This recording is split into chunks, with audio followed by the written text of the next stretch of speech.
What's going on, everybody? Time to take the tarps off and recap week 1 of the NHL season 2025-2026. Dayton Camo, Riley Harrison with you from Game Day Tarps.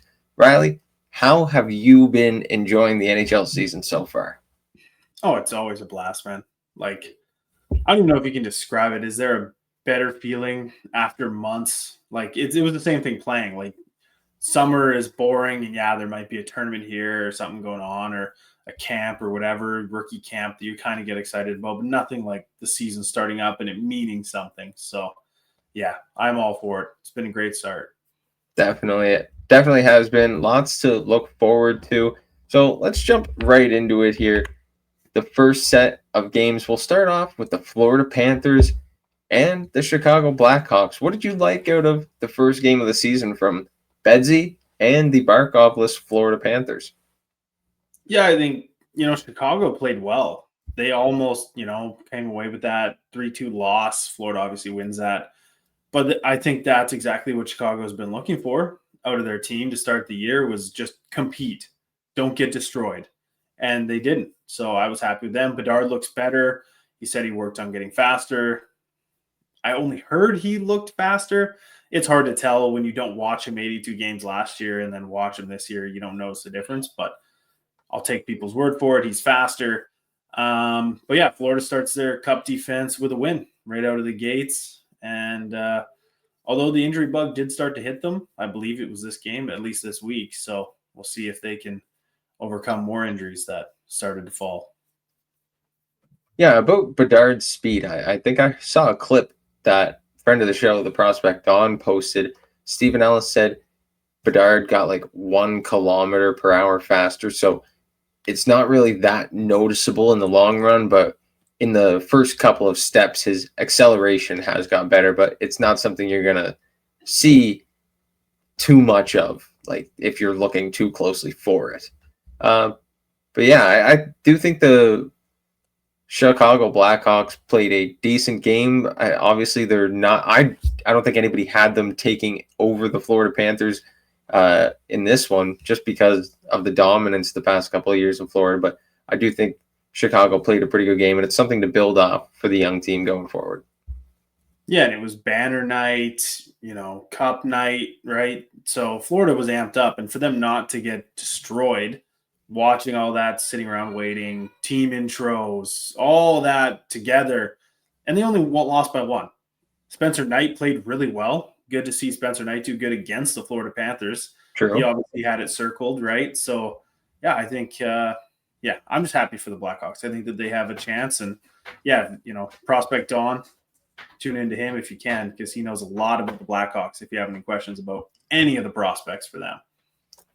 Well, why don't we move on to the next one? We've got the Pittsburgh Penguins against the New York Rangers. Justin Brazeau was the NHL's league-leading goal scorer for a couple of minutes there, Riley. What do you say about that? Yeah, for a whole night. Good for him. And then I forget who scored a hat trick the next day and totally ruined his mojo. But who was that? Right. I can't even remember. But this was less about the Pittsburgh Penguins as much as it was the New York Rangers. First game of the year, at home. Chance to prove that they're the playoff team they should have been last year.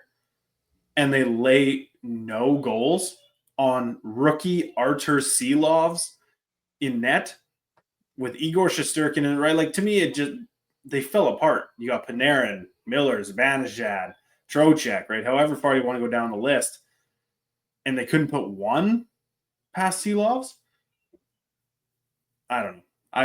To me, the Rangers, we'll get into another one later on, because I'll just say it now. They've been shut out twice in the first week with all that firepower. So again, we'll get into it later, but that's just disappointment. That's what I'm focusing on. Disappointment on New York side. Yeah, especially you were talking about all that stuff in the opening. It's at home, one of the best arenas in sports, people might say. Madison Square Garden almost lets the fans down, would you say, Riley, against a team that you almost think they should run over in the Pittsburgh Penguins? Yeah, and it's not like, so the score was 3-0, but that's 2 empty netters in garbage time. It was 1-0 the whole game. They could have tied it. They could have maybe got it to overtime. They could have extended the game or even swung the momentum and won the game. But instead, they just didn't show up on opening night in MSG. So I don't know. No excuses for them. They're too good of a team. They don't get any excuses anymore. That's the power of Justin Brazeau. Yeah, who looks very good, by the way. I don't want to discredit him. Playing alongside Malkin, he seems to fit. So, fourth liner to playing with Evgeny Malkin, that's a pretty good bump in your career. That's a pretty solid line, too. You got, what's Malkin, 6'2", 6'3", and Brazeau's like 6'5", so yeah, a couple of big boys up on the forward line.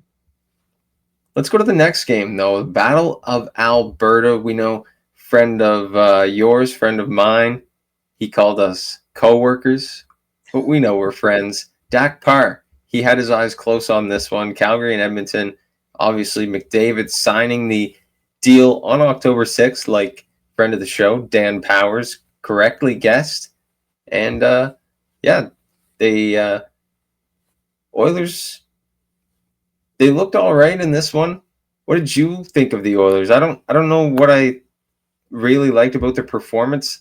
I know they had a couple of guys that kind of showed up. McDavid, I was expecting a big performance out of him after signing that big contract. He's making a big deal about winning now, but I don't know if I see this Oilers team winning again. You know what I mean? It's going to take a lot. I don't have them penciled in. It's going to take a lot of work. I mean, let's just talk about it this way. So biggest rivalry maybe in sports right now. Tampa, Florida's close. I can't really think of any where the Heat get right. There's good rivalries out there where the games are close and they're good, solid games. But Tampa, Florida, and Calgary, Edmonton are the two where the gloves drop and things get crazy right now. So we're talking old 70s rivalries. Those are the two. And it felt like a lifeless game. There wasn't much going on. Edmonton had the game 3-0, which is insane that they were doing fine. And then they let one in. Second one probably was a high stick that they just couldn't turn over. The video evidence just could not get the right angle to see if it was or not. So bad luck on that one. Fair enough. But then the tying goal. The Stuart Skinner bobble with Evan Bouchard. And I've said it a few times now in a few different recordings with a few different people. It's game one of the year. It's still inexcusable for the guys that are supposed to lead you to the Cup final. I have no faith in Stuart Skinner. My brother's a big Oilers fan, and he's like, "Oh, Stu's fine," and I'm like, "No, he's not, man. He's not okay." There's nothing that instills trust in me in him or Bouchard really. For sure, he'll put up 80 points, but he'll give up 20 goals. In the playoffs, he gave up 5 or 6. That's enough to lose a series. So, I don't know. We'll see. We'll see what the Oilers do, but I don't have any faith if they don't address goaltending. Bouchard can stay because you can't trade his $10.5 million, but they need a goalie, and they need it bad. Yeah, I remember we talked last year to a bunch of Oilers guys. We talked to Zach Lang from Oilers Nation. They all say they're fine, but man, deep down, that Oilers crease is in trouble. I think so. Big time. I even look. I think I might even have this game today. I do, but we'll talk on it later. But a guy like Eric Comrie, one of the best backups in the NHL. Don't know if he's available, but something you got to start looking at. Yeah, definitely. I think anybody available, they should really take a swing on a backup out there that could be a bona fide starter as time goes on. I don't know what they really are looking for, but there's guys out there that are better than Stuart Skinner. I'll tell you that. And here's the thing. Last thing on this, who I hate? I hate Jordan Binnington. Hate that he's a hothead. Hate that he's easy to get rattled. Right? He's a good goalie, but he's so easily rattled. He did win Canada. A Four Nations goal. I voiced my worries that Kachuk's were going to get in his head. But either way, Would the Blues not accept a 1-for-1 Binnington for Skinner? And No, you kind of no. solidify, but he fits their core age. Holloway, Broberg, Neighbors, right? Like he fits that core age of just under 30, whereas Binnington kind of fits Edmonton's core age of win now. That's just my thought, because I don't know if many other teams are losing enough to trade their goalie right now. That's where Is I'm at with St. Louis. Binnington older than Stuart Skinner? Yes. I think he's like 31. Wow. And Stuart Skinner's like 28, 27. Yeah, but 3 years, is that big of a deal if you're Stuart Skinner? I think he's bad. I don't know. Yeah, fair enough. Ottawa, Tampa Bay, Riley, you definitely had your eyes on this one. We see the jerseys behind you. We all know you're a big Bolts guy. They were up 3-1, and something happened. You want to let us know what happened? Well, I don't know. I mean, like, Tampa's been known for this. If you watch enough games of theirs, some do, some don't. But, like, they go stretches of time where you will see 500 straight passes and not a single shot towards the net. I don't know what goes on in their collective team unit that they decide that they need to find the perfect pass instead of just take the shot, and that it hasn't been addressed for years and years. And that happened. They went 18 minutes without a shot versus Ottawa, and in those 18 minutes, Ottawa scored 4 goals. That was the game right there. Like, and it was the guy who took the shot was our fourth liner. It wasn't him, Curtis Douglas, like our new guy that we just brought to the team to fight. That's who took the shot. Like, it wasn't Kucherov. It wasn't Point. It was a fourth liner. And I think they only got 2 more shots the rest of the game. So it just, I don't know. I don't know what happened. Vazzy has not looked good. I will say this. I'm the biggest Victor Hedman backer of anyone because I think he's very disrespected in how good he is around the league. He's playing terrible. He is playing like replacement level easily. Ryan McDonough is single-handedly the best defenseman on the team right now by far. And Hedman is replaceable. So that's just my opinion through the first couple of games. But he'll get better. Just right now, he could be in the rafters. That's my, and I've never said that about him. This team runs on Victor Hedman, and he's been that bad. If you're John Cooper, do you make any lineup changes going into the next game or anything like that? They did tonight. Darren Radish, who played 82 games last year, he's been burned twice wide this year. He did not play today. Okay. Good to know. And, yeah. So, staple guy last year getting sat in game 3 this year. So, and Cooper was yelling at they got Chernak did a bad pinch today, and Cooper just was swearing at Chernak the whole way back to the bench. He was like yelling, what the fuck were you thinking? No, and Cooper, calm as can be, he lost it on the bench and all because they had just scored and then they let one in right away. Next shift. So he was just livid, like thinking, oh, we've given up 2 games with leads already. Here we go again.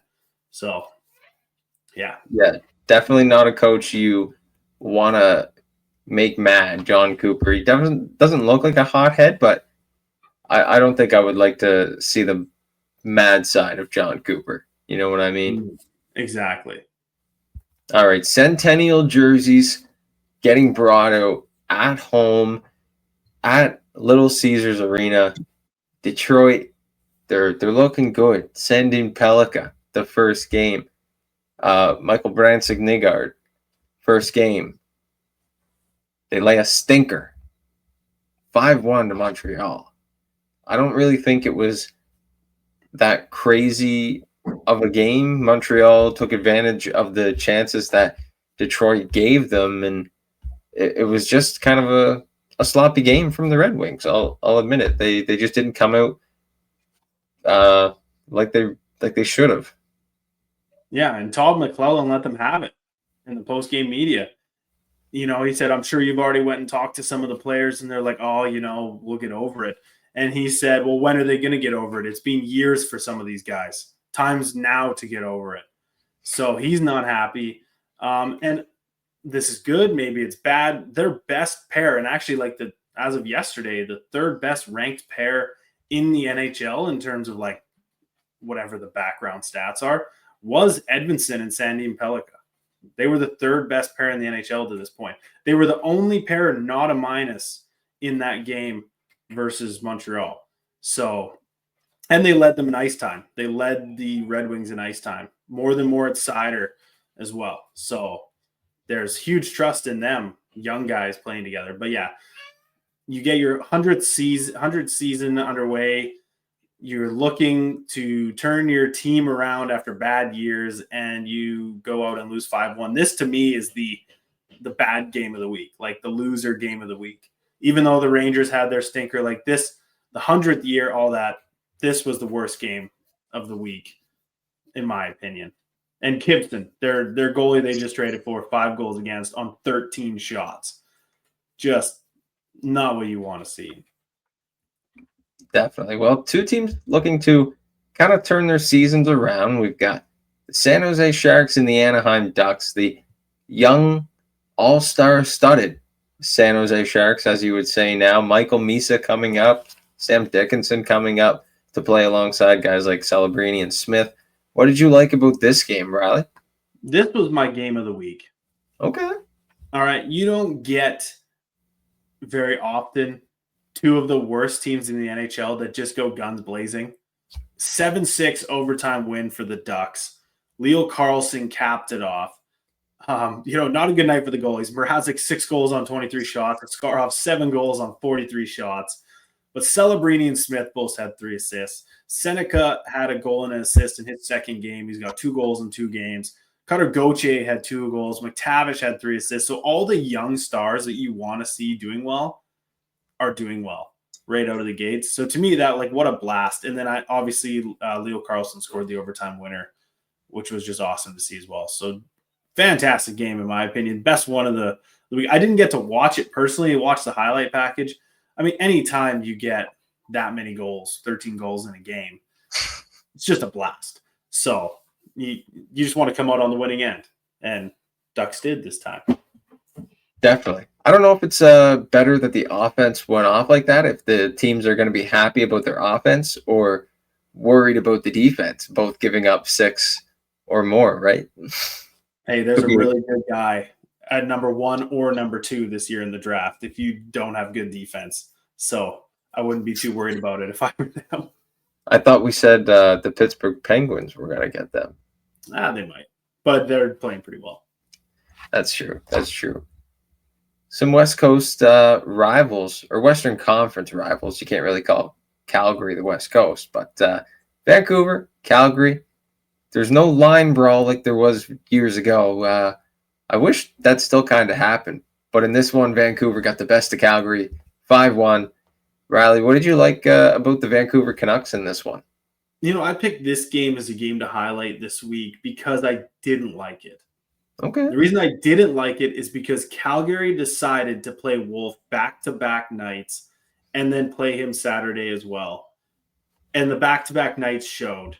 The team themselves only had 18 shots. All of their stars didn't record a point or were bad negatives. To me, it wasn't a good idea. And now your backup goalie knows you have no faith in him, Devin Cooley. Right? It's the second game of the year, and you're already betting that your backup's not good enough to play. That's bad.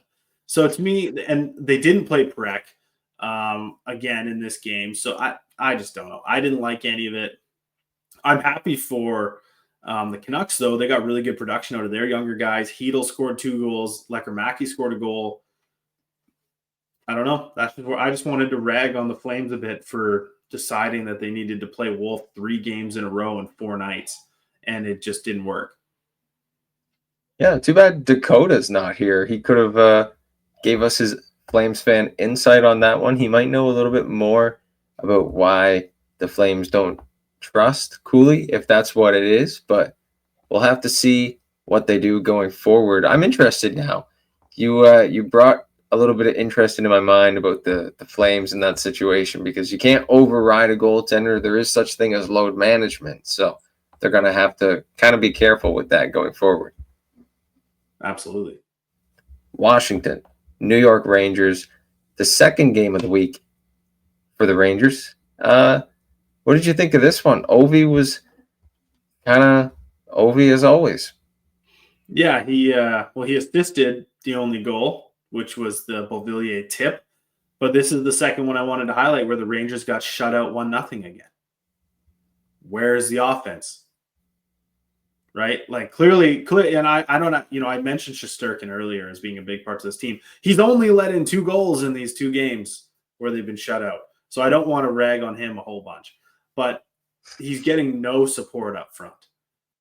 And I don't know what they're going to do to fix it because the Rangers seemed like they named Miller captain and they were going to be a harder team to play against and they were going to start, playing bully ball or whatever, essentially. And they've been pushed around by Pittsburgh and Washington, who are 2 of the oldest rosters in the NHL that also are carrying some of the youngest players in the NHL with inexperience. So I don't know. The Rangers are, it's 1 week in, and I have no faith in them after I was like, oh, yeah, they're a playoff team for sure this year. Are they? Yeah, I don't know. It's tough to say. Like, people were kind of hoping for a breakout year from Lafreniere. Like you said, Panarin is ranked top 5 on most people's lists and like the NHL for right wingers. So like, he's got some pretty good talent. They've got Kreider up there as well. Guys like Trocheck. They've got guys that can put the puck in the back of the net and have been deemed all-stars the past few seasons, but they're just not showing up. And in games that you probably should be winning or at least coming close to. I know they came close to this one. It was only 1-0, but like there's got to be some offense. Yeah. And I will say too, just because it was like really quiet, but they did remember they moved Kreider to the Ducks, just as a reminder. Did they? They did. Yeah. Him and Trouba both are on the Ducks now. But it was very quiet for the guy who was like their longest tenured player. He just kind of was pushed out very quietly. So yeah. Okay, I remember that now. Yeah. Thanks. No worries, man. All right. Last game of the recap. The Jets and the Islanders. 5-2. There was a couple of things to note in this one. Schaefer, he was a big man in this one, carrying a big load. 26 minutes. What did you think about this one? Yeah, I think what's his name? He works for Daily Faceoff. We've had him on numerous times, and now I'm blanking his name. Stefan Rosner. No, the other one. Younger. For the Islanders? He covers the Islanders? No, he was just talking about them. Played with Makar. Why am I blanking his name? Johnny Lazarus. Johnny Lazarus. Thank you very much. Johnny was just talking today, saying that he was walking back, saying that they're dumb for bringing him up, not letting him go to college. And he said, okay, I was wrong. Like, he can clearly play in the league. And it shows. I didn't think there was any way that they let him go to college, because you let your first overall pick go to college and he goes there 3 years and then he decides not to sign with you. Then what? Now he can go wherever he wants. So I think it was smart to not let him go to college. He could have held out if he wanted to. The Islanders are notoriously not a good prospect organization. So that was under Lou, though. They don't have Lou anymore. Matthew Darsh is there to save the day. But yeah, that's all pretty much on Schaefer. That's all I had. Good for him. Almost 30 minutes as an 18-year-old. Youngest ever since Sidney Crosby, by the way. Crosby held the most minutes in a game ever by a 18-year-old. And now Schaefer did about 30 days. And I forget, he broke one other record, I think, for time on ice. Youngest to ever score a point. Yeah. Wow. Maybe the youngest defenseman. Probably. But yeah, he was, he's up there with all these records. So good for him. But then let's flip it to old Jonathan Toews. First point since coming back to the NHL. So good for him. Happy to see. And hey, he's on like a 35-point pace right now. And 1 point in 3 games. Not bad. Not bad for Johnny Toews if he keeps that up. But then Eric Comrie, who I wanted to note on, Hellebuck's not in the game. Comrie comes in, makes 33 saves on 35 shots. Probably the best goalie tandem in the NHL. Maybe. I could be wrong, but they're up there for sure. Yeah, like you said, Comrie, if he gets moved, what happens to that tandem? But I do think right now they are probably the best tandem. You have the former Vezina winner in there, so. And I also think, like I said the other day on the live stream, Jonathan Toews, it's going to be interesting to see what he does. You said he's on a 35-point pace or goal pace, so if that holds up. Oh, point? Not goal pace. Oh, okay. If he gets 35 points in his first year back, that's incredible. That's pretty good. Yeah. What about 35 goals, though? Are you like that's even better? He's the best bargain deal in the NHL if he scores 35 goals. That is like $1 million cap hit. Yeah, definitely. Well, Riley, that's it for all the games. Is there anything else that you kind of wanted to talk about?